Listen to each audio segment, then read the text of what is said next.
We're here today with former Officer Jess Torrez. I'm here to ask Jess about his thoughts with respect to the Derek Chauvin incident, the former officer in Minneapolis, and the death of Mr. George Floyd. Jess, can you tell our viewers a little bit about your background? I own a private investigation and security guard business here in the state of Arizona. Prior to that, I was with the Department of Public Safety, Arizona State Police for 9 years, and the city of Scottsdale for 1 year. So I had 10 years law enforcement experience. Jess, at some point you were working for the Scottsdale Police Department, I believe around 1994, and you spoke up when you saw that the police department was not treating minorities equally. Can you tell our viewers about that? Well, in 1994, I was terminated from the city of Scottsdale. Actually, my probation was revoked because I spoke up about incidents that I saw and knew of where people of color were mistreated not only physically but verbally, and their civil rights were violated. All right.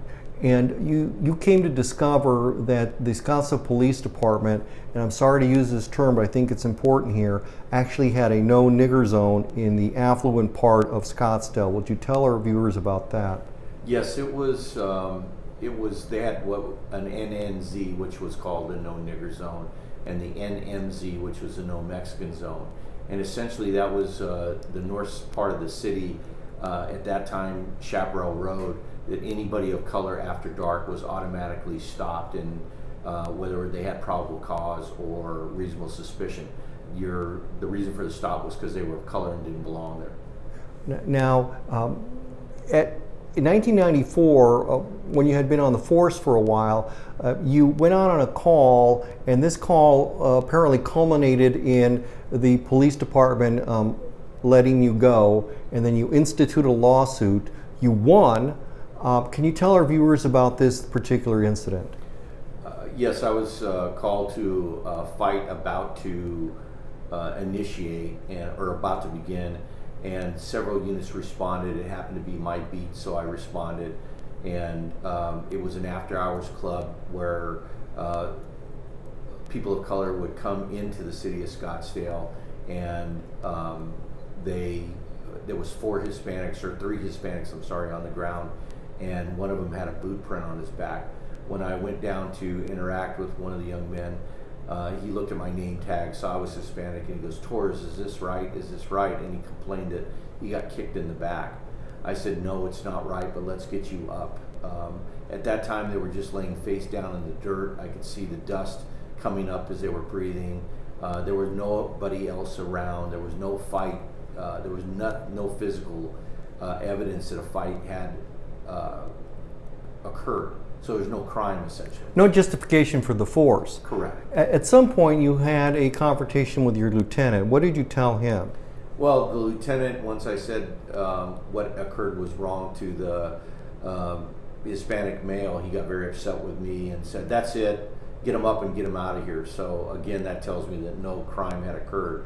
And then he followed me over to my car and told me that he never wanted to hear that again. I was never to say that. And I told him at that time that I didn't believe in the Rodney King mentality or the thin blue line. And I said I wouldn't lie for him and I wouldn't go to jail for him. That you were going to do what was right?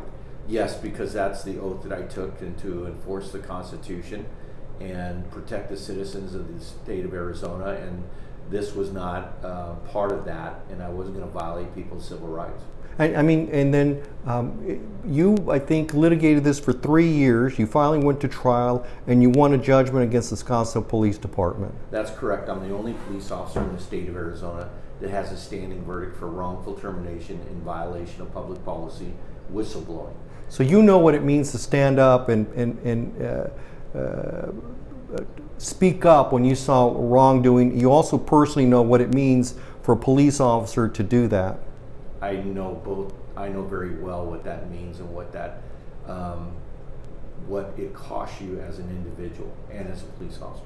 What do you think about what occurred here? Could you play? What do you think about what occurred here with former officer Derek Chauvin?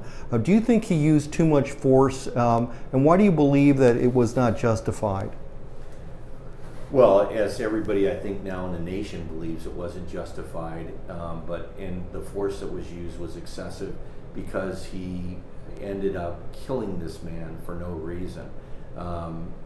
Mr. Floyd was not actively resisting arrest. He was begging for his life, and the officer still had his knee on his neck, cutting off his airway and circulation. You've testified as a use of force expert in court, haven't you? That's correct. I've testified both in municipal, state, and federal court on use of force and as a police practices expert. So what do you think of former Officer Chauvin? Was there any need for him to keep his knee on Mr. Floyd's neck? No, at this point, at the arrest, absolutely not.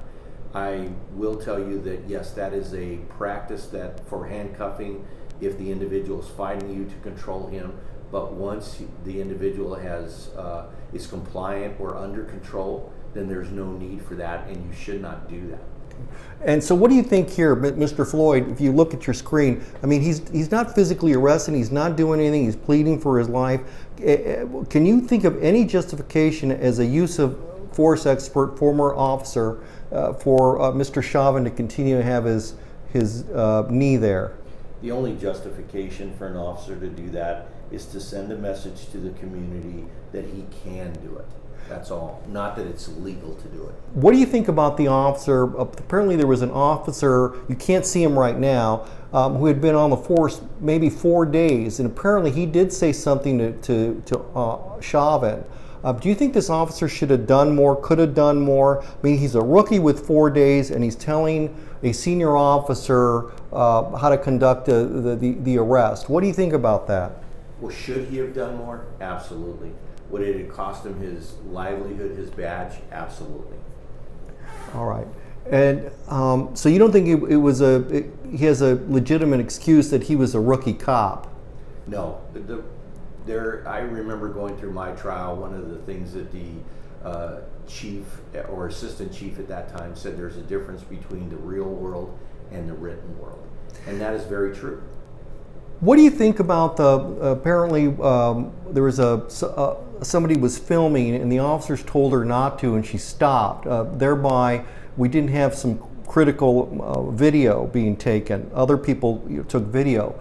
Do you believe that it would be a good idea for legislatures across the country to pass laws making it a crime for a police officer to knowingly take a citizen's phone when they're recording police conduct or possible police misconduct? Do you think that should be outlawed?